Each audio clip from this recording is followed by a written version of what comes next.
This is Nick Black, and today I'm in the Pacific Palisades where I'm talking to actor David Warner. David, thanks very much for taking time to talk with us. You're welcome. I'm glad we were able to do it. I was just looking up your resume on the internet. There's a quote from you, and I hope it's a correct quote. You describe your childhood as messy. Now, is that a correct quote? And if it is, tell us what you meant by messy. It is a correct quote, and I use the word messy quite specifically because to go into it would be like sort of wading through glue and treacle to try and explain.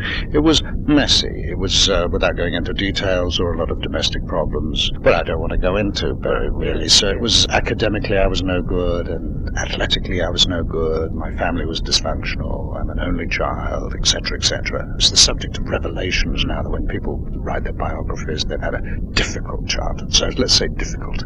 So I was just getting at that just to see that where the acting bug came from, basically. I think that was a means of escape. It was really a choice of either going and joining an amateur dramatic company or standing on the corner of the street and causing trouble. Fortunately, I had one mentor teacher who guided me at school, as I said earlier, that I wasn't really an academic or anything, into the school play, and that gave me an identity. So I chose to be a drama student rather than, at that time, juvenile delinquent.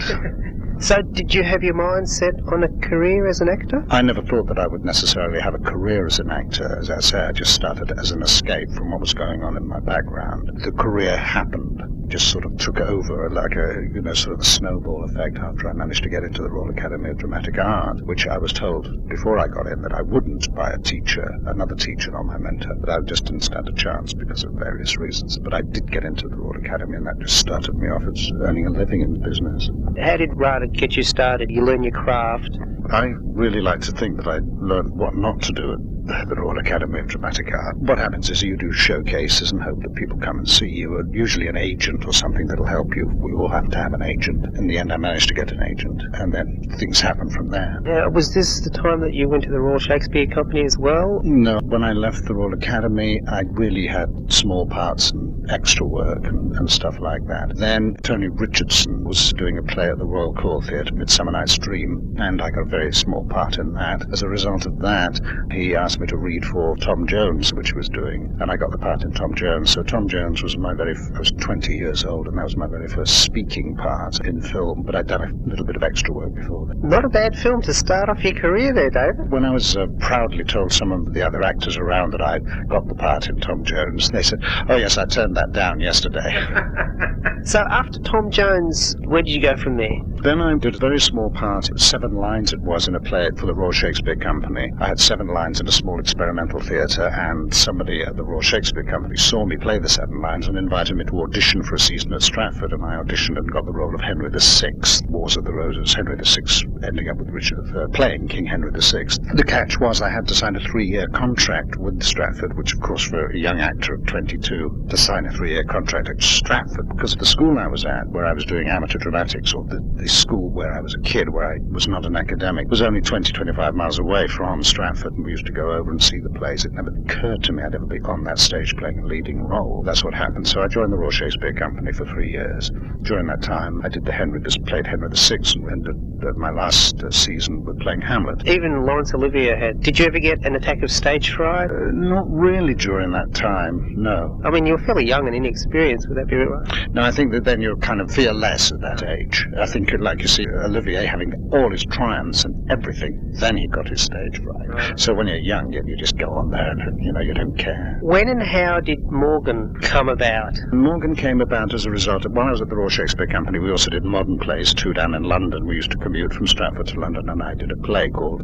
A.E.H. In fact, it was a play that Dustin Hoffman did off-Broadway about a year later before he became a big star. They saw me in this play, which was a kind of comedy, it was a comedy, and they invited me to kind of meet and talk about Morgan. Morgan was originally a television play which had been done while I was at the Royal Academy of Dramatic Art with a wonderful actor called Ian Hendry, who was in The Hill, and he's dead now, wonderful actor. And when I saw it on television in 1958 or something, I said, that role was written for me and it's been done and it'll never be done again. So when I suddenly found myself talking to the people, to Carol Rice and Leon Clore and David Mercer, the writer, about doing Morgan and maybe doing it, I was just thrilled. That came, again, from them seeing me on the stage. It was a fabulous part. I mean, a real great part for an actor. Did Hollywood producers or whatever take notice? It still stands up, I think. It's a very 60s film. Yes, it's a 60s film. Yes, I was asked to go to Hollywood. I did Morgan and then Hamlet in the same year, and I was still under contract to the Royal Shakespeare Company, so I couldn't go anywhere. So Morgan was a success. They asked me, well, I won't mention the names of the films because that's sort of unethical in my book, but other actors played the roles and,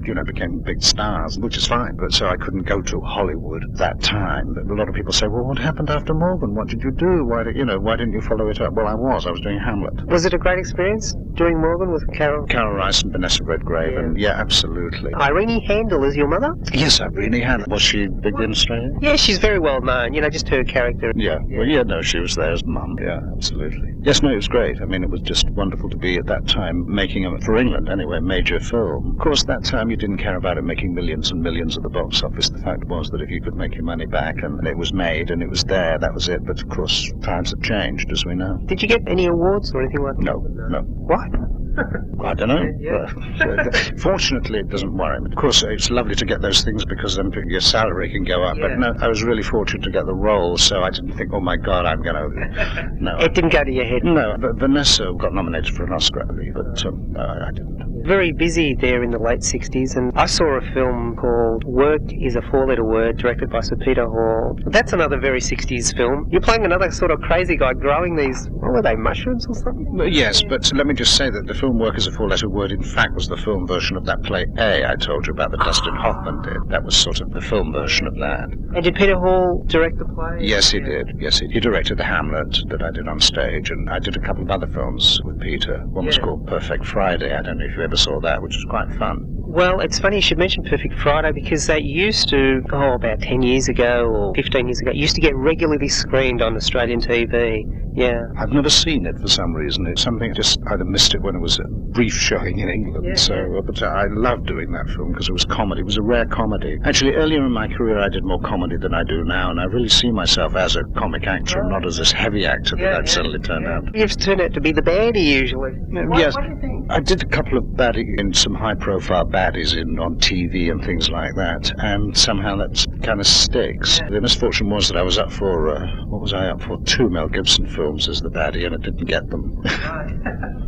Just going back to Perfect Friday, Ursula Andress and the late great Stanley Baker. Now, was he as intense off-screen as he was? Because he always played these fabulously intense characters, or was he just a damn fine actor? He was a fine actor and was a very funny man. No, he was a joker. He was just a joker. And, I mean, he had a heavy Welsh side, and when I say heavy Welsh side, I love the Welsh side. I didn't mean it that way, but there is a certain kind of intensity about him, or was. And no, he was just a fun guy. He was very funny. Also, around that time, you did a few films with Sidney Lumet, The Seagull, with Vanessa Redgrave again, James Mason, which I saw as a kid, but I fell asleep through it on TV. Seagull? Yeah. Well, I mean, not everybody likes Chekhov, and it's Chekhov, and it's a classic, and did our best with it. And it was just great working with James Mason and Simone, well as Vanessa again, and Sidney Lumet, of course. It was just a wonderful, wonderful time. It was one of the happiest film experiences that I'd had up until that time. And you worked with those three on The Deadly Affair as well, Simone, James? Yes, James Mason, Simone, and Max Schell. But I really didn't work with them. I was just there for a very brief moment. I can't say I worked with them. Simone is murdered during the performance of a play, and I'm in the play on the stage. So we never really worked together. We talked and laughed together. And that was before The Seagull, so I didn't really get to know her until The Seagull.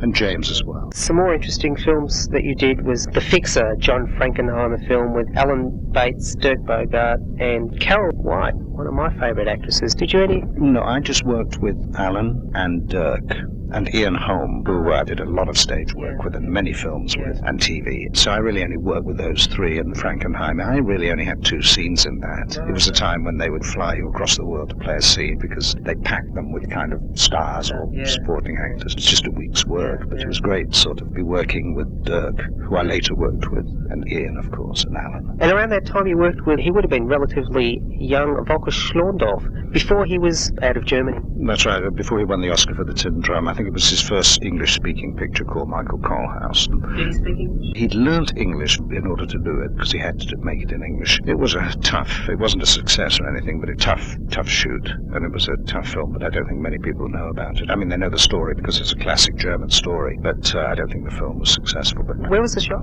it was shot in Czechoslovakia. Around 1970, you started a professional relationship with the late great Sam Peckinpah, and you've just been to a Sam Peckinpah festival in Italy. Ballad of Cable Hogue, one of my favourite films. Now, was that shot here in America? Ballad of Cable Hogue was shot in America, and then did Cross of Iron for him in Yugoslavia and Straw Dogs in England. You would have been one of the few non-American actors to have been in more than one of his films. That's correct, yes. I was very privileged. We got on very, very well. He loved actors. He had a reputation for this, that, and the other, which I won't go into. You can read the books and you can hear all the gossip. But as far as he and I were concerned, I don't know we were bosom buddies, but he thought enough of me to ask me to be in more than one film, and I thought enough of him to say yes. He's looked back on as one of the greats. What's your opinion on... Well, I mean, he was just, again, there's a kind of mystery about why he was so fascinating to the people who worked with him, because, I mean, he fired a lot of crew, and then they'd be on his next picture, so there was a kind of volatile and kind of explosive kind of chemistry that he had. He was a fascinating person, man of great contradictions, a man of great generosity, and a man of, I suppose, in a way, a kind of cruelty in a way. But as I say, I personally never found that in our relationship. The Omen, which was a big financial success. For the studios. Not for you. We got paid for it, but I mean, it's not like everybody's like I was in the Titanic, which I know you'll get to, but it made a lot of money. But unless you have a special deal and you're a big star, you don't really see much of that. But that's no residual. well, there are residuals if it's shown, but I mean, you know, that's showbiz. Around that time, it's one of my favourite films, probably one that isn't very well known, that I saw on Australian TV a few times, called The Age of Innocence, about a Canadian school teacher. Yes, I mean, that was one of my favourite roles, of a kind pacifist, again, against that grain of me being the heavy, and I'm so glad you've seen it, because I haven't met anybody else who has. And I really love doing that. I haven't seen that film either. Golly, I wish I could get parts like that, because he was just a, good, sensitive guy, and nobody thinks of me in that way. Exactly. And, I'm so glad you saw that. Yeah. I'm glad that Australia showed it. It's been on a few times, actually. I've seen it more than once. Well, I'm very glad, because I really enjoyed getting away from the science fiction and the this and the that, whatever, to play a real person, and that's what I miss at the moment, is playing real people. And also you had a great co-star, the great Honor Black. Oh, yeah. Yeah, she's great. Golly, that's a long time. I'd forgotten about that, but it was a really great time in my life to be working in Canada, which was so beautiful. It was the first time I'd really been to Canada. What part of Canada? It was just outside Toronto, I think, a place called Peterborough, with lots of lakes. It was beautiful. Well, you were talking about The Omen earlier. I must just say that one of the pleasures of being in this business, as I'm a person who doesn't earn million dollars, is some of the people you meet. We talked about Mason and Signoret, and meeting Gregory Peck and working with him was one of the great thrills of my life. He was a really wonderful man and a generous man. He is a wonderful man and a generous man. Okay. Also, you worked on another very, very good film called Providence, made by the great Alain Resnais, who is probably not very well known here in America or in Australia, because he makes absolutely unusual entertainment, shall we say. Now, tell us a little bit about Providence. Providence was, in fact, I'm not a screenwriter, but I'll be very brief about this. Screenwriters weren't asked to write films for specific actors, but Alain Resnais, who did Hiroshima Mon Amour and last year in Miriam Bad, asked David Mercer, who wrote Morgan, to write a script for 5 actors: John Gielgud, Dirk Bogarde, Ellen Burstyn, Elaine Stritch, and David Warner. For over a year, David Mercer wrote this piece. We all knew we were going to be in it, and he kind of honed the whole thing for us. And that's basically it. It was an original script written for Alain Resnais to direct in France and Belgium, and we did it. And it's a nice kind of accessible piece of, if anybody who knows Alain Resnais or has heard of him and says, his films are too complex, Providence isn't. That, again, was a wonderful thing to do. How was he as a director for a start? How was his English? His English was fine, although he did have an interpreter. He's wonderfully generous too. Again, another generous person who would take ideas from actors, and you could suggest something, and he'd think about it, and they said, that's a good idea, or whatever. And he wasn't dictatorial in the way that some directors can be. Even though he had a fixed idea, he would certainly take, because if you see the film, you'll see that it has to be planned and plotted out as a piece of work, but he'll still take ideas. It's a great film. I want to mention Time After Time. You played maybe the ultimate baddie there, Jack the Ripper. And Jack the Ripper, yes, very good. It was wonderful. Was it fun? No, it was fun. It was great working with Malcolm McDowell again. He had, I think, one line when I played Hamlet at Stratford. He was also on the stage there, and it was so great great to see him in Hollywood and doing that. Yeah, it was great. That was a good part. You've done a lot of fabulous roles. Your agent sends a script. When you're reading it, do you try and identify with the character that they picked for you? No, I mean, I have taken a lot of bad scripts because you do need to pay the rent and the mortgage. I'm not that choosy, but I've been lucky to have some good ones. Usually the films that you've seen, the director or the producer has asked for me to be in it, and that's basically the way it happens. You read a script, if you're lucky enough to get the role, then you get the role. I mean, it's one of those things. As I say, the times have changed in the business now. You know, you go up and meet people and they don't think you're right because now there are so many actors for the roles and everything. But your agent sends you a script and then, you just make up your mind. Worked with Carol Rice again in French Lieutenant's Woman. Fantastic film. Yeah, there was a fantastic film. I really only did a day on that as a favour. They called me up and the producer said, look, we can't pay you, but how about a case of claret? So that's 12 bottles of claret wine as my fee. And then my agent... I hope it was very good claret. Well, the point was that my agent, his job was to taste it because he needed his 10%, you see. But then he was getting 10% of 12 bottles. That was a whole saga in itself. He kept sending it back saying, no, this fee is not acceptable. He kept opening the bottles. I mean, that was a nice, fun joke, I did it. That's true what they say about agents then. Yeah, absolutely. You also did Time Bandits. Terry Gilliam, one of the Monty Python team. Oh, yeah, that was a great part. And again, he just asked me to do it.